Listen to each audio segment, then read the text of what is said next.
مفتی اب کچھ آپریشنل سوالات ہیں کہ جب زکوٰۃ کی ادائیگی کرتے ہیں تو مختلف صورتحال پیش آتی ہیں. میں چاہتا ہوں وہ بھی میں آپ سے کوئک انداز پہ کر لوں اور اس کے جوابات ہمیں مل جائیں. پہلا سوال، بیوی کے زیورات کی زکوٰۃ کون دے گا؟ بیوی کے زیورات کی مالک بیوی ہو یہ ضروری نہیں ہے. بعض اوقات مختلف رواج ہوتے ہیں، جیسے جو بری میں چڑھائے جاتے ہیں زیور سسرال کی طرف سے، تو بعض خاندانوں میں ایسا ہوتا ہے کہ اسے مالک بنا دیا جاتا ہے، اور بعض اوقات ایسا ہوتا ہے کہ مالک نہیں بنایا جاتا، طلاق ہو جاتی ہے تو واپس بھی لے لیتے ہیں.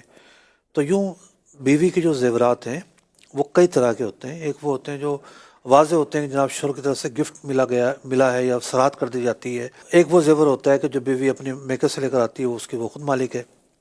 اور کچھ وہ ہوتے ہیں جو رواج کے تحت دیکھ کر اس کا حکم واضح کرنا ضروری ہوتا ہے کہ یہ کس کی ملکیت ہے. جس کی ملکیت میں وہ زکوٰۃ نکالے گا، اس کے ذمہ زکوٰۃ بنتی ہے.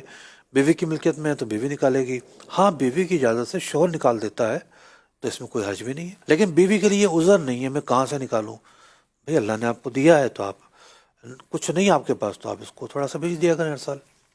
جو شریعت کا حکم ہے اس پہ عمل تو کرنا ہی ہے نا. مال نکالنا جو ہے نا یہ تو آزمائش ہے. زکوٰۃ امتحان ہے نا، مال کا امتحان ہے. دوسرا سوال، کس دن زکوٰۃ نکالے شخص؟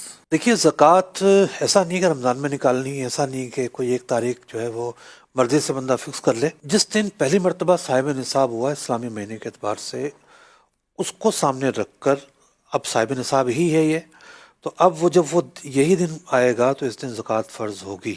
تو یہ کہلاتا ہے نصاب کے سال کا پورا ہونا. اس دن اس کو حساب رکھنا ہے کہ جناب میرے پاس آج قابل زکوٰۃ اموال میں سے کیا کیا ہے، اس کی زکوٰۃ یہ نکالے گا.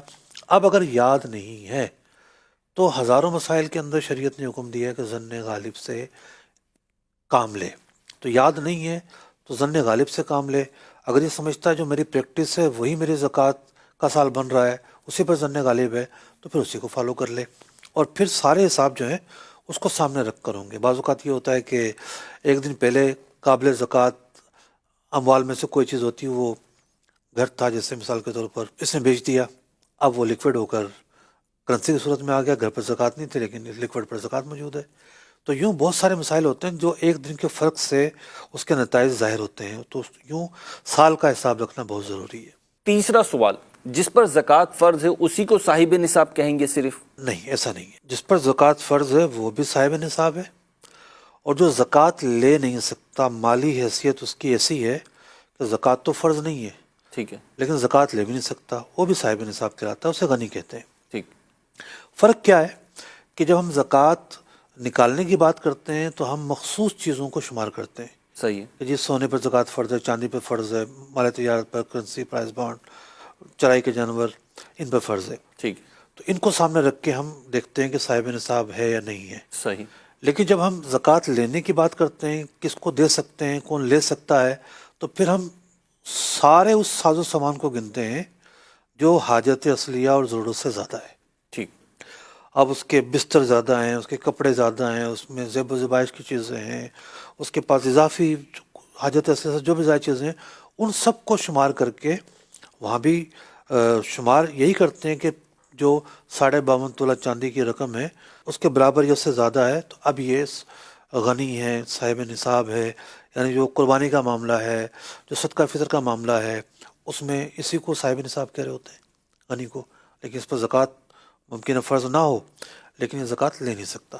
سوال نمبر 4، کیا سونا 7.5 تولے ہوگا تو ہی اس پہ زکوٰۃ ہوگی؟ اگر صرف سونا ہے، اس کے علاوہ کسی کے پاس کرنسی ہے ہی نہیں، بالکل صفر ہے جناب، چاندی بالکل نہیں ہے، مال تجارت بالکل نہیں ہے، پرائز بانڈ بالکل نہیں ہے، ٹھیک ہے، تو پھر 7.5 تولہ ہوگا تو زکوٰۃ فرض ہوگی، ورنہ نہیں ہوگی. ورنہ جو ہے اگر قابل زکوٰۃ چیزوں میں سے اپنے نصاب سے کم مختلف چیزیں ہیں، مثال کے طور پر سونا 7.5 تولہ سے کم ہے اور اس کے پاس کرنسی بھی ہے، 500 کا نوٹ ہے، تو جناب آج تو جو ہے وہ آج 5ویں شب ہے شعبان المعظم کی اور 24 جنوری ہے 2026، شعبان المعظم کی 5ویں شب 1447. آج کی تاریخ میں جو ہے سونا 5,10,000 روپے تولہ ہے، 24 کیرٹ کی بات ہو رہی ہے. اور چاندی جو ہے وہ ویسے جو نیٹ پر جو قیمت آ رہی ہے وہ 10,000 روپے کی آ رہی ہے پر تولہ، لیکن جو مارکیٹ پریکٹس یہ ہے کوئی خریدنے جا رہا ہے تو 14,000 15,000 تولہ مل رہی ہے، بیچنے جا رہا ہے تو 12-13 ہزار میں بیچ رہا ہے. تو یوں اگر ہم اس چیز کو بھی سامنے رکھیں تو میں نے حساب نکالا تھا، 12,000 کے ریٹ سے لیں تو 6,30,000 روپے بنتے ہیں، اور 14,000 تولہ سے چاندی لیں تو 7,35,000 روپے بنتے ہیں۔ تو اب یہ نصاب کی رقم بنے گی۔ اگر ہم کم پہ بھی آ جائیں تو 6,30,000 روپے 12,000 کے حساب سے بنتے ہیں۔ تو جب مختلف چیزوں کو ملائیں گے اور اس کی رقم، تو پھر ہم ہر ایک کے نصاب کا اعتبار نہیں کریں گے، بلکہ اب ساتھ ملانے کی صورت میں چاندی کے نصاب کا اعتبار ہوگا۔ مثال کے طور پر کسی کے پاس 2 لاکھ روپے ہیں اور 1 تولہ سونا ہے، تو یہ تقریباً جو ہے وہ 7 لاکھ پر چلا جائے گا، جبکہ 24 کیرٹ کا سونا ہو۔ کم کیرٹ کا سونا ہوگا تو تھوڑا کم بنے گا۔ بہرحال اگر چاندی کا جو نصاب بن رہا ہے اس کے برابر پہنچ جاتا ہے حاجت اصلیہ سے زائد ہو کر، قرض سے زائد ہو کر، تو اب اس پر زکوٰۃ دینی پڑے گی۔ یہ نہیں کہ جناب میرے پاس تو روپیہ نصاب سے کم ہے، چاندی نصاب سے کم ہے، سونا نصاب سے کم ہے، ہیں ایک سے زائد چیزیں اور بندہ ملائے نہ، ایسا نہیں ہے۔ 5واں سوال، مال تجارت میں زکوٰۃ کی ادائیگی کا معیار اور مقدار کیا ہے؟ مال تجارت میں جو معیار ہے وہ ہے چاندی کا نصاب۔ چاندی کا جو بھی نصاب ہے 52.5 تولہ چاندی کا جو نصاب ہے، اگر 12,000 سے لگاتے ہیں، کیونکہ ہم بیچنے کو فوکس کر رہے ہیں کہ ایک شخص بیچنے جا رہا ہے، 12,000 روپے پر تولہ چاندی بکتی ہے تو 6,30,000 روپے بنتے ہیں۔ 6,30,000 کا مال تجارت کسی کے پاس موجود ہے اور کچھ بھی نہیں ہے۔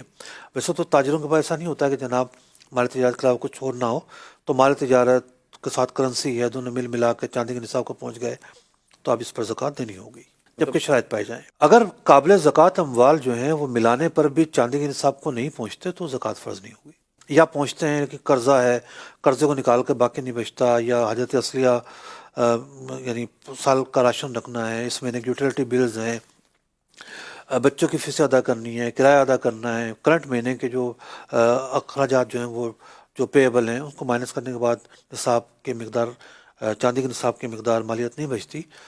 بات کر رہے ہیں ہم اس دن کو جس دن نصاب کا دن ہے، تو ظاہر بات اب زکوٰۃ فرض نہیں ہوگی۔ 6واں سوال، حرام ذریعے سے جو آمدنی ہوئی، رقم حاصل ہوئی، اس پر زکوٰۃ ہوگی یا نہیں؟ دیکھیے جو مال حرام ہے تو چونکہ یہ ناپاک مال ہے، اللہ تعالیٰ پاک ہے اور پاک ہی کو قبول فرماتا ہے۔ جو مال سود کی مد میں حاصل ہوا، رشوت کی مد میں حاصل ہوا، مال حرام کی جو بھی صورتیں پائی گئیں، وہ جو مال ہے اس پر زکوٰۃ فرض نہیں ہے، یہ گندا مال ہے۔ 7واں سوال، آن لائن زکوٰۃ وغیرہ بھیجی ہے، ٹرانسفر کی ہے، اب اس کو بھیجنے میں جو اخراجات آئے ہیں وہ زکوٰۃ میں شامل ہوں گے یا نہیں؟ جو مال جو ہے شریف فقیر جس کا مالک بنے گا تو اس کو جو پہنچی ہے وہ مالک بنے گا نا۔ جو اخراجات ہیں وہ تو اس تک نہیں پہنچے، تو جو اخراجات ہیں وہ شمار نہیں ہوتے زکوٰۃ کی ادائیگی میں۔ جو رقم شریف فقیر جس کا مالک بنے گا اس کی جو مالیت بنتی ہے وہ زکوٰۃ کی ادائیگی کہلائے گی۔ 8واں سوال، جس پر قرض ہو اس پر زکوٰۃ ہوگی یا نہیں؟ کون سا کاروباری آدمی جس پہ قرض نہیں ہوتا؟ جو جتنا امیر ہے اس پہ اتنا زیادہ قرض ہے، لوگوں پہ اربوں روپے بھی قرض ہیں۔ تو ہوتا یہ ہے کہ کچھ نہ کچھ پیبل ریسیویبل تو رہتا ہی ہے نا کاروبار دنیا میں بھی، عام آدمی پہ بھی رہتا ہے۔ اب بعض لوگ جناب بنا لیتے ہیں جی قرضہ ہے مجھ پہ تو میں زکوٰۃ نہیں نکالوں گا۔ بھائی قرضے کو نکال کر دیکھیں گے کیا ہے آپ کے پاس قابل زکوٰۃ اموال میں سے، حاجت اصلیہ کو نکال کے، قرض کو نکال کے، اگر شرائط پائی جاتی ہیں تو زکوٰۃ ادا کرنی پڑے گی۔ محض قرضے کا ہونا ایسا سبب نہیں اس سے زکوٰۃ فرض نہ ہو۔ 9واں سوال، جس قابل زکوٰۃ مال پر سال نہیں گزرا اس پر زکوٰۃ ہوگی یا نہیں؟ اگر تو کوئی چیز آئی، مثال کے طور پر دوران سال پرائز بانڈ نکل آیا، ٹھیک ہے، جی حلال والا پرائز بانڈ، پریمیم کی بات نہیں کر رہے ہم، ٹھیک ہے، بہت بڑی رقم آ گئی، آپ نے اس سے رہنے کا گھر خرید لیا، ٹھیک تو ہے، یہ تو اب یہ قابل زکوٰۃ نہیں ہے نا، رہنے کا گھر، اس پر زکوٰۃ فرض نہیں ٹھیک ہے، ہے، وہ خرچ ہو گیا۔ خرچ ہو گیا ایک طرح سے، ٹھیک ہے۔ اب وہ دن آیا کہ جس دن زکوٰۃ فرض ہے تو اس کو شمار نہیں کریں گے۔ صحیح، اب ایک اور پہلو ہے اس کا جو لوگ سوال پوچھتے ہیں کہ یہ مال تو ہمیں آیا ہی 1 مہینے پہلے ہے۔ جی، ہر مال پر سال گزرنا شرط نہیں ہے۔ جس دن زکوٰۃ فرض ہو رہی ہے آپ پر، اس دن آپ دیکھیں گے میری ملکیت میں قابل زکوٰۃ مال کیا ہے۔ ایک دن پہلے آیا وہ آپ کی ملکیت میں تب بھی اس پر زکوٰۃ نکالنی پڑے گی۔ جیسے کہ ایک گھر ہی تھا، آپ نے ایک دن پہلے سودا کر لیا تو اب وہ لیکوڈ میں چینج ہو گیا ہے، وہ تو اب کرنسی میں چینج ہو گیا ہے، ریسیویبل ہے وہ، تو اب وہ جو مالیت ہے اس کو شمار کریں گے۔ ٹھیک۔ تو یہ اس کی ایک مثال ہے۔ 10واں سوال، جی، سونا جس ریٹ پہ خریدا تھا اسی پہ زکوٰۃ نکالیں گے یا کرنٹ ریٹ پہ نکالیں گے؟ دیکھیے اگر تو آپ اس سال کا حساب کر رہے ہیں تو اس سال تو کرنٹ ریٹ کا حساب ہوگا، اگر ماضی کا حساب کر رہے ہیں، کسی نے پچھلے سالوں کی زکوٰۃ نہیں نکالی تھی تو پچھلے سالوں میں جس سال جو ریٹ تھا اس کے حساب سے زکوٰۃ نکالی جائے گی۔ 11واں سوال، بی سی کمیٹی میں رقم جمع کرائی ہے تو اس پر زکوٰۃ کا کیا حکم ہوگا؟ دیکھیے آپ کو ملی نہیں ہے، ابھی آپ جمع کرواتے جا رہے ہیں، تو یہ ایسا ہی ہے کہ آپ کی رقم ہے، آپ دوسروں کو قرضہ دے رہے ہیں، تو یہ جو رقم ہے یہ ریسیویبل ہے، آپ کی رقم ہے، اس پر زکوٰۃ دیں گے۔ جو قرض دینے کے احکام ہے اس کے حساب سے اس کو ٹریٹ کیا جائے گا کہ جناب کئی سال بعد یکمشت ملتی ہے تو پچھلے سالوں کو بھی دیں گے، اور عام طور پر یکمشتی ملتی ہے بی سی، تو وہ خمس والا حساب ہم نہیں کر رہے، 5واں حصہ نصاب کا۔ اب ایک صورت یہ ہے کہ آپ نے لے لی، پہلے بی سی آپ کی نکل آئی، دوسری نکل آئی یا درمیان میں نکل آئی، تو آپ نے بھری ہے جتنی وہ تو آپ کی ہے، اور اس سے زیادہ جو ملے ہیں یہ پیبل ہیں، جو آپ نے دوسروں کے دینے ہیں یا آپ پر قرضہ ہے، تو اس جو اوپر کی رقم ہے جو آپ جس کے مالک نہیں ہے، جو آپ نے لوٹانی ہے، اس پر زکوٰۃ نہیں ہوگی، جو آپ کی رقم ہے وہ آپ کو مل چکی ہے۔ اگر وہ نصاب کا سال جو پورا ہو رہا ہے اس دن وہ رقم کھڑی ہوئی ہے تو اس پر زکوٰۃ دیں گے، خرچ ہوگی تو نہیں ہوگی۔ 12واں سوال، اگر کسی شخص نے اپنی زکوٰۃ کی رقم کسی فرد کو دی کہ یہ فلاں ادارے کو یا فلاں فرد کو دے دو، اس کے پاس سے وہ چھن گئی، ضائع ہو گئی، گر گئی، تو اب کیا حکم ہوگا؟ دیکھیے اس کو ہم وکیل کہیں گے نا، جس کو دی ہے، تو زکوٰۃ دینے والے کا اگر وکیل ہے تو زکوٰۃ چونکہ ادا نہیں ہوئی، شریف فقیر تک نہیں پہنچی، اس کی ملکیت میں نہیں آئی، تو زکوٰۃ ادا نہیں ہوگی۔ ایک صورت یہ ہوتی ہے کہ شریف فقیر کا کوئی وکیل ہو، وہ کہے کہ جناب فلاں سے میرے زکوٰۃ لے آؤ، اب جیسے اس کو دی جائے گی، اس کا قبضہ شریف فقیر کا قبضہ ہے، اگر اس کے بعد یہ ضائع ہوتی ہے تو زکوٰۃ کی ادائیگی پائی جائے گی۔